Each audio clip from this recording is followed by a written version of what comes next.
Welcome to Bind EduTech. Myself, Vijay Yadav, and in today's class, we are going to start a new chapter which is a part of the first term examination of class 12th. The chapter's name is The Enemy, written by Pearl S. Buck. The chapter's title is very straightforward. बहुत सीधा title है. The enemy. Enemy का मतलब होता है दुश्मन. The enemy मतलब एक कोई पार्टिकुलर दुश्मन के बारे में ये चैप्टर है. चैप्टर लिखा है पर्ल एस बक ने. तो सबसे पहले पर्ल एस बक के बारे में कुछ जान लेते हैं जिससे रिलेटेड क्वेश्चंस पूछे जा सकते हैं. ऑथर के बारे में. About the author. सबसे पहले पर्ल एस बक का पूरा नाम यहाँ पर दिया गया है. पर्ल स्पेंडस्ट्राइकर बक. पर्ल स्पेंडस्ट्राइकर बक, ये पूरा नाम हुआ उनका. और उनका बर्थ ईयर और डेथ ईयर दिया है 1892 टू 1973. तो आपसे क्वेश्चन में पहला ये क्वेश्चन पूछ सकता है कि उनका पूरा नाम क्या था पर्ल एस बक का, और उनका बर्थ ईयर और death year. As also known by her Chinese name Sai Zhenzhu. Pearl S Buck जो हैं ये एक अमेरिकन राइटर हैं. ये एक महिला हैं, वुमेन राइटर हैं, और इन्होंने अपना बहुत सारा समय चाइना में बिताया था. बहुत सारा समय इन्होंने अपना चाइना में बिताया था, और चाइना में इनको एक चाइनीज़ नेम दिया गया था. वो चाइनीज़ नेम है साई जेंगजू. साई जेंगजू चाइनीज़ नेम है पर्ल एस बक का. ये भी आपसे पूछ सकता है कि इनका चाइनीज़ नेम क्या था. Sai Zhenzhu was an American writer and novelist. ये अमेरिकन वुमेन हैं और नॉवेल्स लिखती हैं. As the daughter of missionaries Buck spent most of her life before 1934 in Zhenjiang, a city of China. इनको Pearl S Buck को daughter of missionaries बोला गया है. Daughter of missionaries. Missionaries word use करते हैं actually Christianity religion से जुड़ा हुआ ये वर्ड होता है मिशनरी, और इनको डॉटर ऑफ मिशनरी बोला गया है. तो शायद ये मिशनरीज के से जुड़ी हुई होंगी, शायद किसी मिशनरी की ये पार्ट रही होंगी, इसीलिए इनको डॉटर ऑफ मिशनरीज बोला गया है. आपसे ये क्वेश्चन भी पूछ सकता है कि उनको किन नामों से जाना जाता है. तो एक तो चाइनीज नेम है, उस नाम को याद रखना है, और दूसरा डॉटर ऑफ मिशनरीज, ये भी पर्ल एस बक को ही बोला जाता है. और यहाँ लिखा है कि उन्होंने अपना ज़िंदगी का ज़्यादातर समय, जो 1934 के पहले का समय था, वो ज़ेनजियांग नाम के एक शहर में चाइना में बिताया. जैसे मैंने अभी बताया था कि उन्होंने अपनी ज़िंदगी का एक बड़ा हिस्सा चाइना में बिताया था, तो यहाँ शहर का नाम भी दिया हुआ है ज़ेनजियांग. ये शहर का नाम भी आपको याद रखना है question answer point of view से, कि चाइना में वो किस शहर में रहती थी. ज़ेनजियांग शहर में उन्होंने अपना बहुत एक लंबा स्पेल लाइफ का वहाँ पर उन्होंने स्पेंड किया था. She wrote about Chinese people, their attitude and customs. क्योंकि ये चाइना में बहुत समय तक रही थी, तो इनके जो नॉवेल्स हैं, इनके जो राइटिंग्स हैं, उसमें ये बहुत सारे राइटिंग्स में चाइनीज़ पीपल के बारे में लिखती हैं अपने बुक्स में. उनके एटीट्यूड मतलब उनका बिहेवियर क्या होता है, चाइनीज़ लोग कैसे व्यवहार के होते हैं और उनके कस्टम्स, चाइनीज़ लोग किस तरह के कस्टम्स फॉलो करते हैं, ये सारी इंफॉर्मेशंस ये अपने बुक में, राइटिंग्स में, नॉवेल्स में दिया करती हैं। चाइना में रही हैं, शहर का नाम याद रखिएगा, डॉटर ऑफ मिशनरीज इनको कहा गया है, चाइनीज़ नाम भी दिया गया है और इनका पूरा नाम भी यहाँ पर दिया गया है।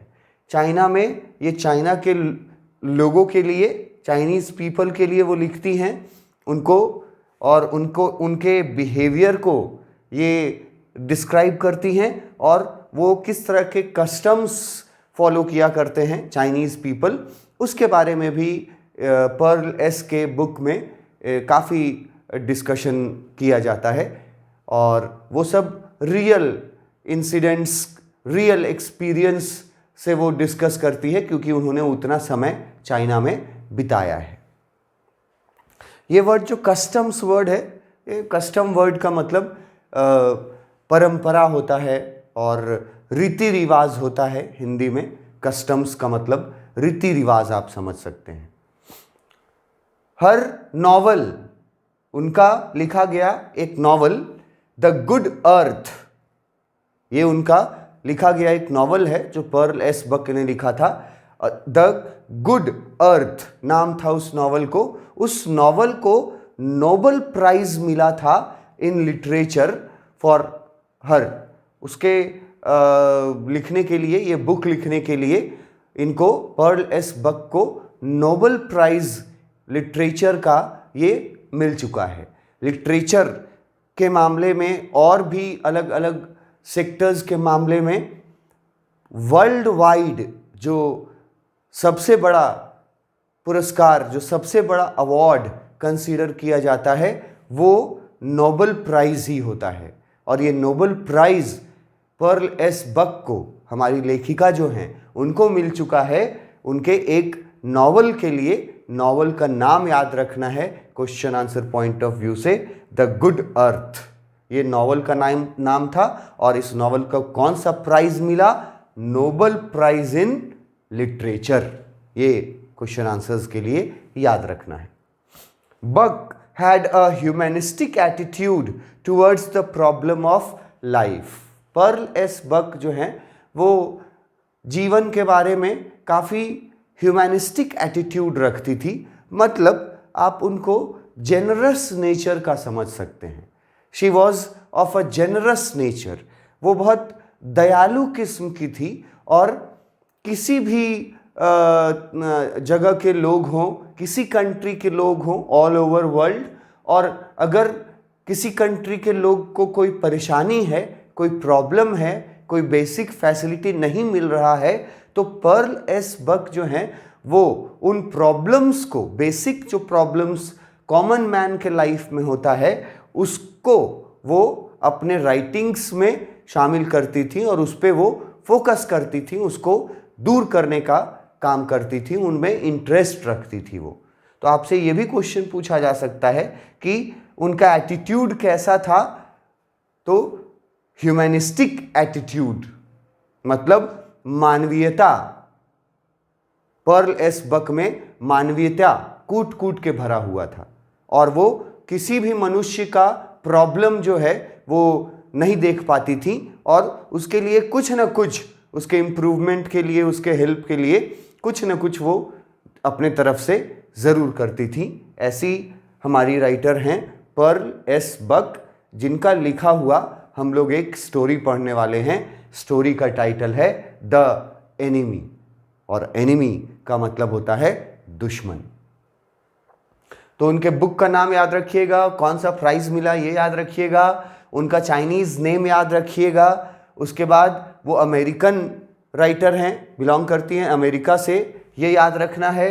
फिर उनको डॉटर ऑफ मिशनरीज बोला जाता है, ये याद रखना है। और फिर उन्होंने चाइना में अपना ज़्यादातर समय बिताया था। और शहर का नाम याद रखना है कि शहर का नाम क्या था? ज़ेनजियांग। और ये चाइना में जो समय बिताया ये बिफोर 1935 4 का समय था। ये सारी चीज़ें आपसे पूछी जा सकती हैं राइटर के बारे में। अब हम लोग इसके इंट्रोडक्शन सेक्शन में आते हैं, या उसको आप सेटिंग बोल लीजिए, स्टोरी का इंट्रोडक्शन या स्टोरी का सेटिंग या स्टोरी का बैकग्राउंड, जो भी आप इसको बोलना चाहें कि ये स्टोरी किस सेटिंग पे है, किस समय का है, उस समय क्या कंडीशन था जब ये स्टोरी लिखा गया था, तो वो आपको इसमें मिलेगा। The story takes place on a coastal town of Japan in the year 1941।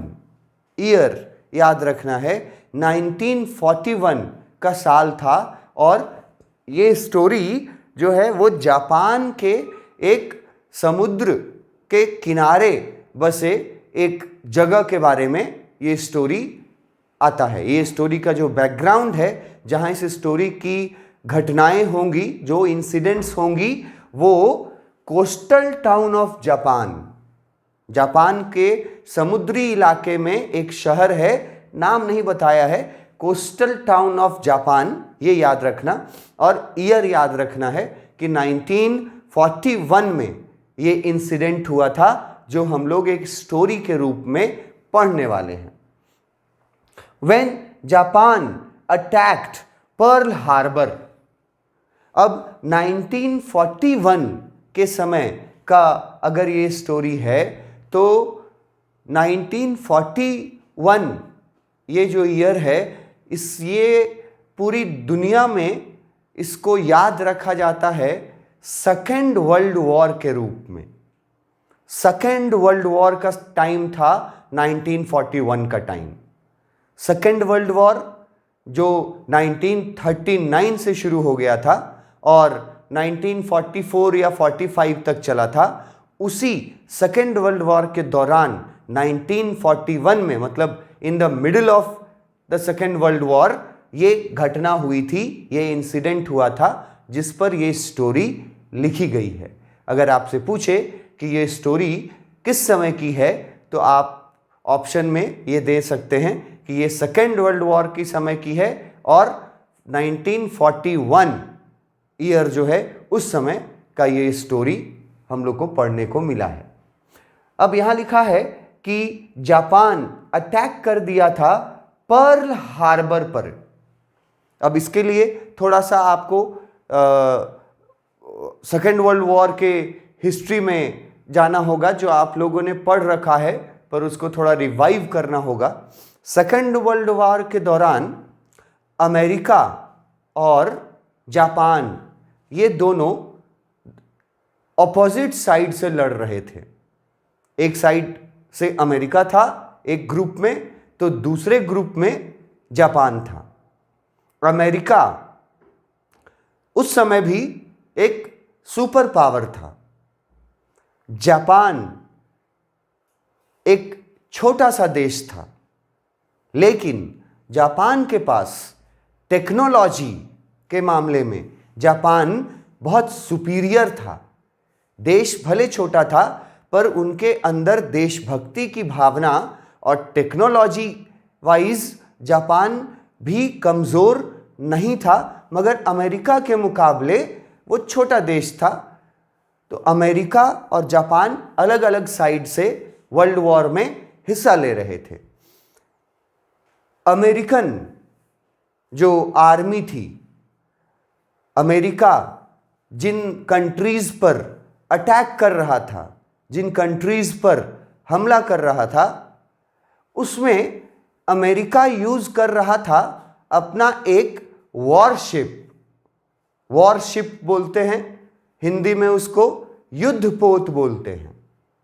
Worship और युद्धपोत क्या होता है? पानी जहाज जिसमें फाइटर प्लेन्स कैरी किए जा सकते हैं एक जगह से दूसरे जगह, through C, through water body. बहुत बड़ा होता है ये, और शिप जो होता है, वॉरशिप जो होता है, वो बहुत बड़े साइज़ का होता है, और टेक्नोलॉजी वाइज वो बहुत एडवांस्ड होता है, और उस पर फाइटर प्लेन्स मौजूद रहते हैं, उस पर रनवे बना हुआ होता है। फाइटर प्लेन्स टेक ऑफ करते हैं उसी शिप से, वॉरशिप से, और फिर जहां उनको अटैक करना होता है, टारगेट को अटैक करके वापस लैंड भी कर जाते हैं उसी वॉरशिप पर। तो अमेरिका के पास उस समय सबसे पावरफुल, सबसे इफेक्टिव एक वॉरशिप था जिससे वो पूरी दुनिया पर धाक जमाए हुए था, और उस वॉरशिप का नाम था पर्ल हार्बर। उस अमेरिकन वॉरशिप का नाम था पर्ल हार्बर। तो जापान ने सेकेंड वर्ल्ड वॉर के समय, जापान दुश्मन वाला साइड में था, जापान ने इस बात को नोटिस किया कि अमेरिका को जो वॉर में, सेकेंड वर्ल्ड वॉर में जो अमेरिका को जीत हासिल हो रहा है, अमेरिका जो डोमिनेट कर रहा है, उसका सबसे बड़ा हथियार उसका यही पर्ल हार्बर नाम का वॉरशिप है। इसी वॉरशिप के जरिए वो बाकी सभी अपने एनिमीज कंट्रीज पर डोमिनेट कर रहा था और उनको डिस्ट्रॉय कर रहा था। ये बात जापान को रियलाइज हुआ। जापान के एयरफोर्स ने एक स्पेशल मिशन बनाया और वो मिशन सिर्फ पर्ल हार्बर को डिस्ट्रॉय करने का था।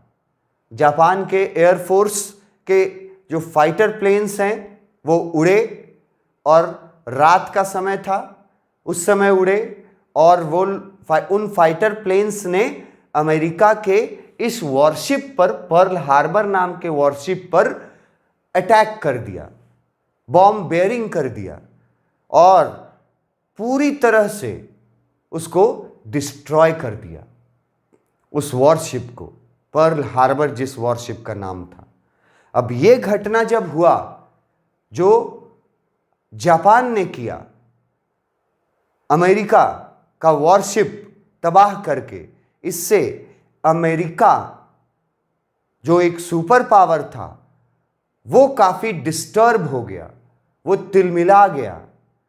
उसको लगा कि पूरे वर्ल्ड के सामने ये उसके रिस्पेक्ट, उसके लिए ये एक डिसरिस्पेक्टफुल चीज है कि एक छोटे से देश ने उसके सबसे बड़े हथियार को बर्बाद कर दिया।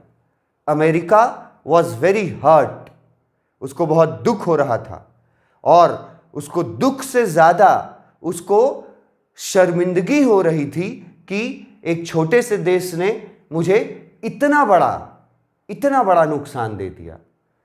इसी बौखलाहट में अमेरिका ने जापान पर एटॉमिक बॉम्ब का यूज कर दिया था, जो अभी तक फर्स्ट और लास्ट टाइम हुआ है। अभी तक सिर्फ एक ही बार एटॉमिक बॉम्ब, जिसको परमाणु बम भी बोलते हैं, उसका यूज किया गया था, और वो यूज अमेरिका ने किया था जापान के ऊपर, जापान के 2 शहरों के ऊपर, हिरोशिमा एंड नागासाकी। वो 2 जो बॉम्ब गिराए थे अमेरिकन आर्मी ने, जो परमाणु बॉम्ब थे, एटम बॉम्ब थे, वो इसी पर्ल हार्बर का बदला था अमेरिका के तरफ से। और उसी एटम बॉम्ब के ये गिरने के बाद, दूसरा एटम बॉम्ब झेलने के बाद, जापान ने अपनी हार स्वीकार कर ली थी, ये मानते हुए कि अमेरिका जो है वो अब युद्ध के नियमों के खिलाफ जाकर के सिविलियंस को टारगेट कर रहा है। एटम बॉम्ब गिराने का मतलब है ह्यूमैनिटी को खतरा पहुंचना, पूरा का पूरा इंसान का नस्ल तबाह हो सकता है उससे। और जब अमेरिका ये करने पर उतारू हो गया तो जापान ने फिर घुटने टेक दिए अमेरिका के सामने, और जापान ने अपनी हार मान ली थी। ये स्टोरी द एनिमी जो हम लोग पढ़ने वाले हैं, वो स्टोरी इसी बैकग्राउंड का स्टोरी है, जिस समय 1941 में सेकेंड वर्ल्ड वॉर चल रहा था, और सेकेंड वर्ल्ड वॉर में जो 2 ग्रुप्स बटे हुए थे, उनमें से जो सबसे ज्यादा दुश्मनी था वो जापान और अमेरिका के बीच में था। जापान और अमेरिका एक दूसरे के सबसे बड़े दुश्मन थे और दुश्मनी का रीज़न यही पर्ल हार्बर वाली घटना थी। तो ये बताता है बैकग्राउंड में कि ये घटना 1941 का है, ये याद रखना है। और उस समय जापान ने किस चीज़ पर अटैक किया था अमेरिका के, वो याद रखना है, पर्ल हार्बर पर अटैक किया था। Year 1941, a war going between America and Japan. उस समय सेकेंड वर्ल्ड वॉर भी चल रहा था और उसमें अमेरिका और जापान एक दूसरे के विपरीत ऑपोजिट साइड से लड़ रहे थे। Japanese were hostile to the Americans. Hostile word बहुत इंपॉर्टेंट है, जिसका मतलब है दुश्मन। एनिमी मतलब भी दुश्मन, हॉस्टाइल मतलब भी दुश्मन। Japanese were hostile to the Americans. America ने जापान के ऊपर जो एटम बॉम्ब का यूज किया था, उसके बाद से जो जापानीज थे वो अमेरिकन्स को अपना सबसे बड़ा दुश्मन मानने लगे थे। और इतना बड़ा दुश्मन मानते थे, यहां पे लिखा है, and ready to kill any American found in their soil.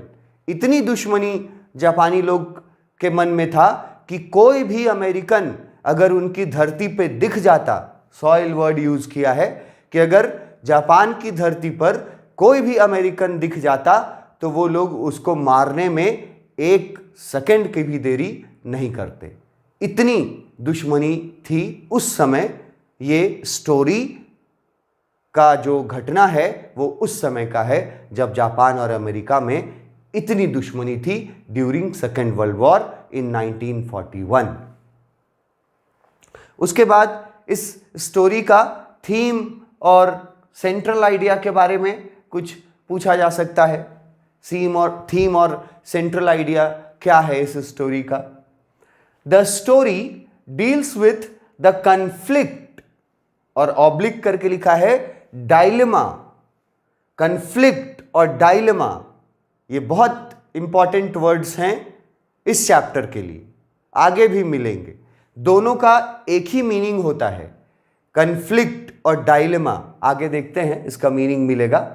The story deals with the conflict dilemma between a man's duty towards the state and towards his own conscience. Hindi में कन्फ्लिक्ट और डायलेमा के लिए जो सबसे common word use करते हैं बोलचाल में, वो वर्ड होता है दुविधा। दुविधा को हम लोग कंफ्यूजन भी बोलते हैं। जैसे हम लोग कुछ खरीदने जाते हैं तो अगर हमको कोई चीज खरीदनी है, उसका 3-4 वैरायटी दिखा दिया तो आपके मन में दुविधा आ जाता है कि कौन सा लें। ये वाला भी अच्छा लग रहा है, ये वाला भी अच्छा लग रहा है, तो कौन सा लें? ये जो आपके मन में दुविधा आता है, कंफ्यूज्ड हो जाते हैं आप, उसी को कन्फ्लिक्ट और डायलेमा बोला जाता है। तो ये दोनों वर्ड्स बहुत इंपॉर्टेंट हैं, कन्फ्लिक्ट एंड डायलेमा। हिंदी में दुविधा, आसान शब्द में इंग्लिश में कंफ्यूजन। तो यहां बताया गया है कि इस स्टोरी में यह डील किया गया कि एक व्यक्ति है, अ मैन, एक व्यक्ति है, उसके सामने 2 कर्तव्य हैं। यहां ड्यूटी वर्ड यूज किया गया कर्तव्य के लिए। कर्तव्य मतलब ड्यूटी। एक व्यक्ति है, वन मैन, जिसके सामने 2 ड्यूटीज हैं। कौन कौन से, यह भी लिखा हुआ है। पहला है duty towards the state. State का मतलब लिखे हैं कंट्री, नेशन। ड्यूटी मतलब कि अपने देश के प्रति उसके कुछ कर्तव्य हैं। ड्यूटी टुवर्ड्स द स्टेट का मतलब देश के प्रति कर्तव्य। किसी भी कंट्री में रहने वाले उस कंट्री के सिटीजन का अपने देश के प्रति कुछ ड्यूटीज होते हैं। जैसे हम लोगों को फंडामेंटल राइट्स दिए गए हैं, मौलिक अधिकार जिनको हम लोग बोलते हैं, वो हम लोगों को अच्छे से याद रहता है, लेकिन उसी के नीचे मौलिक कर्तव्य भी लिखे गए हैं। वो कर्तव्य हम लोग याद रखना जरूरी नहीं समझते, हम लोग सिर्फ अपना अधिकार याद रखना जरूरी समझते हैं। ड्यूटी क्या है हमारी, कर्तव्य क्या है, इस पर हम लोग ज्यादा ध्यान नहीं देते। तो यहां ड्यूटी वर्ड है कि एक कर्तव्य है देश के प्रति, देश सेवा, और दूसरे तरफ टुवर्ड्स हिज ओन कंसाइंस, और कंसाइंस का थोड़ा डीप मीनिंग है इनर वॉइस, जिसको आसान शब्द में हिंदी में अंतर आत्मा, आपके अंदर की आत्मा की आवाज, या और इसको अगर सिंप्लीफाई करना चाहोगे तो इंसान कोई भी डिसीजन लेता है तो डिसीजन लेने के लिए दो चीजों का इस्तेमाल करता है वो, एक दिमाग और दूसरा दिल। आप कोई भी डिसीजन लेते हैं तो या तो बाय हार्ट लेते हैं या तो बाय माइंड लेते हैं। यही दो चीज है जो डिसीजंस लियाता है, या तो आप अपनी दिल की सुनिएगा या तो आप अपनी दिमाग की सुनिएगा। तो यहां पर भी अंतरात्मा मतलब हो गया दिल, और ये जो है ड्यूटी ये हो गया दिमाग, और डायलेमा का मतलब हो गया कंफ्यूजन। एक आदमी है, वन मैन, एक आदमी है जिसके सामने दो कर्तव्य हैं। पहला कर्तव्य देश के प्रति, दूसरा कर्तव्य अपनी अंतरात्मा के प्रति। और इसको एक और वर्ड में यहां पर एक और टर्म यूज किया जाएगा, ड्यूटी टुवर्ड्स ह्यूमैनिटी। ह्यूमैनिटी का मतलब होता है इंसानियत, ड्यूटी मतलब बताए कर्तव्य, तो इंसानियत के प्रति कर्तव्य। दो कर्तव्य हैं एक इंसान के सामने। पहला कर्तव्य अपने देश के प्रति, दूसरा कर्तव्य इंसानियत के प्रति। और दोनों कर्तव्यों में से वो इंसान जो है वो एक ही कर्तव्य चुन सकता है। ऐसा सिचुएशन है उसके लाइफ में कि वो एक ही कर्तव्य चुन सकता है। अगर वो देश के प्रति कर्तव्य को चुनेगा, निभाएगा, देशभक्त वाला कर्तव्य निभाएगा, तो इंसानियत वाला कर्तव्य जो है वो छूट जाएगा उससे। इसका उल्टा, अगर वो इंसानियत का कर्तव्य निभाएगा तो देशभक्ति वाला कर्तव्य नहीं निभा पाएगा। और प्रॉब्लम यह है, he has to choose only one duty. Conditions ऐसे थे, सर्कमस्टेंसेस ऐसे थे, परिस्थितियां ऐसी थी कि वो दोनों ड्यूटीज को नहीं चुन सकता था। वो या तो इंसानियत का कर्तव्य निभाता या तो राष्ट्र के प्रति अपना देशभक्ति वाला कर्तव्य निभाता। और यही डायलेमा एक इंसान के मन में उत्पन्न हुआ, यही कंफ्यूजन, यही दुविधा एक इंसान के जीवन में आया। उसी के ऊपर, इसी टॉपिक, इसी दुविधा के ऊपर ये स्टोरी लिखी गई है। इसीलिए इसको सेंट्रल आइडिया बोला गया है कि दुविधा है, कौन सा ड्यूटी चुने। इंसानियत का कर्तव्य चुनेंगे तो देश का कर्तव्य नहीं निभा पाएंगे, देश का कर्तव्य चुनेंगे तो इंसानियत का कर्तव्य छूट जाएगा। In fact, the story raises questions about the ethics of a human being at the time of war. यहां पर एक वर्ड आया है एथिक्स। एथिक्स का मतलब हिंदी में हम कुछ समझाने का कोशिश किए हैं, उचित अनुचित का विचार। मतलब कौन सी चीज सही है, कौन सी चीज गलत है, इसको विचार कर रहे हैं आप, तो वो एक एथिक कहलाता है। और एक लिखे हैं नीति, पॉलिसी बनाना, उसको भी एथिक बोलते हैं। और एक लिखे हैं आचार शास्त्र। आचार शास्त्र थोड़ा टफ हिंदी वर्ड हो जाएगा, आप उन दोनों से ही समझ सकते हैं कि एथिक का मतलब है कि उचित है कि अनुचित है, इसका विचार करना है। एथिक्स और एक वर्ड होता है इससे मिलता जुलता, लॉ, कानून। ये दोनों अलग होते हैं। अगर आप लॉ तोड़ते हैं तो आपको सजा होती है, लेकिन अगर आप एथिक्स फॉलो नहीं करते तो आपको कोई सजा नहीं हो सकता है, क्योंकि वो कोई लॉ में नहीं लिखा गया है। फॉर एग्जाम्पल, सुबह उठ करके ब्रश करना, ये लॉ है कि एथिक है? ये तो एथिक है, लॉ तो नहीं है। आप ब्रश नहीं कीजिएगा तो कोई गिरफ्तार तो नहीं कर लेगा आपको।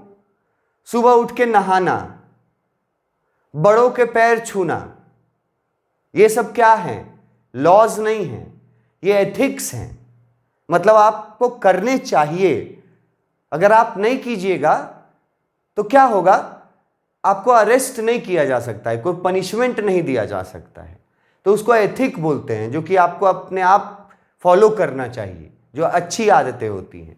तो वो एथिक्स वर्ड यूज किया है कि ये जो चैप्टर है इसमें पहला तो डायलेमा है, दुविधा है कि कौन सा कर्तव्य पूरा करें, देश का कर्तव्य या इंसानियत का कर्तव्य।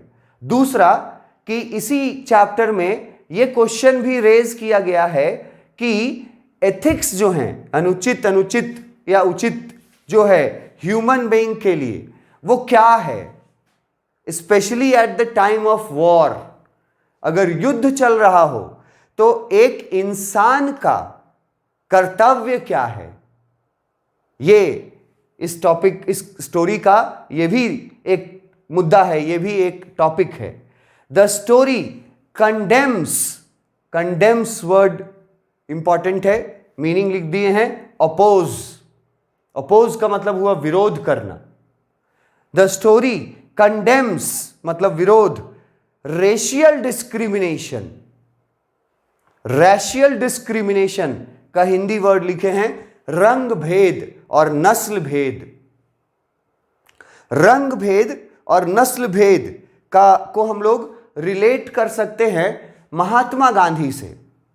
महात्मा गांधी ने अफ्रीका में इसी रैशियल डिस्क्रिमिनेशन के खिलाफ आवाज उठाई थी, और वहीं से महात्मा गांधी एक मास लीडर के रूप में उभरे थे, जनता के लीडर के रूप में उभरे थे, क्योंकि उन्होंने जनता का टॉपिक उठाया था, रैशियल डिस्क्रिमिनेशन का टॉपिक उठाया था।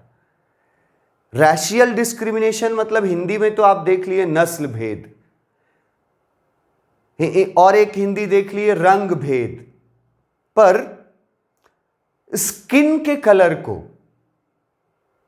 रंग से नहीं जोड़ा जाता है। नस्ल अलग चीज होती है और स्किन का कलर अलग चीज होता है। फॉर एग्जाम्पल, अगर कोई इंडियन गोरा है, काफी गोरा है, तो हम उसको वाइट नस्ल का नहीं बोल सकते हैं, बिकॉज हमारा जो नस्ल है इंडियंस, वो ब्लैक नस्ल के हैं हम लोग, हमारा नस्ल ब्लैक है। तो हमारा कलर चाहे जो भी हो जाए, हमारा नस्ल ब्लैक ही रहेगा। तो अगर वाइट नस्ल के लोग और ब्लैक नस्ल के लोगों में भेदभाव किया जा रहा है, वाइट नस्ल के लोगों को ज्यादा फैसिलिटी दिया जा रहा है, ब्लैक नस्ल के लोगों को के साथ अत्याचार किया जा रहा है, ऐसे कंडीशन को बोलते हैं रैशियल डिस्क्रिमिनेशन। तो ये स्टोरी जो है ये रैशियल डिस्क्रिमिनेशन को भी विरोध करता है, कंडेम करता है। एंड हेल्स का मतलब है सपोर्ट। अब ये रैशियल डिस्क्रिमिनेशन का तो विरोध करता है, तो सपोर्ट किसका करता है? Hails the superiority of humanity above any other thing. ये स्टोरी इस बात को सपोर्ट करता है कि इस दुनिया में हर इंसान का बहुत सारे कर्तव्य हैं। अपने माता पिता के प्रति कर्तव्य है, अपने बच्चों के प्रति कर्तव्य है, एक टीचर का स्टूडेंट्स के प्रति कर्तव्य है, स्टूडेंट्स का टीचर्स के प्रति कर्तव्य है, सभी सिटीजन्स का देश के प्रति कर्तव्य है। लेकिन इन सभी कर्तव्यों से अगर आपसे पूछा जाए कि किस कर्तव्य को तुम टॉप मोस्ट पे रखते हो, सबसे बड़ा कर्तव्य तुम्हारी नजर में कौन है, तो ड्यूटी टुवर्ड्स ह्यूमैनिटी, इंसानियत के प्रति जो कर्तव्य है वही इस दुनिया का सबसे बड़ा कर्तव्य, सबसे पहला कर्तव्य है, इंसानियत के प्रति कर्तव्य। तो ये भी मैसेज इस चैप्टर में दिया गया है कि रंग भेद न किया जाए और इंसानियत को वैल्यू दिया जाए। इसके आगे हम लोग नेक्स्ट क्लास में करेंगे। Thank you.